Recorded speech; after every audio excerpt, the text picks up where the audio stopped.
تأمل معي خوفك من الناس وخوفك من الله.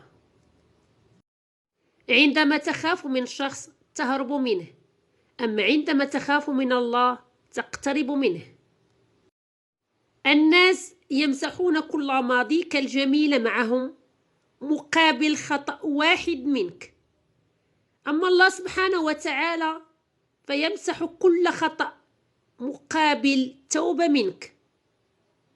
عندما تطلب شيئا من الناس تنزل رأسك، أما عندما تطلب شيئا من الله ترفع رأسك. الناس تنتظر منك غلطة، أما الله سبحانه وتعالى فهو ينتظر منك توبة. الناس إما تتركهم أو يتركونك، أما الله فإذا أقبلت عليه أغناك عن الكل، وإذا تركته ناداك.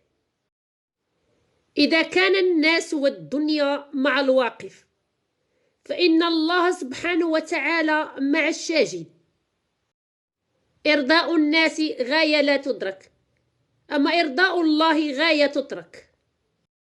الشكوى لغير الله مدلة، أما الشكوى لله سند وقوة. ضعفك أمام الناس يزيدك هما، أما ضعفك أمام الله يزيدك قوة.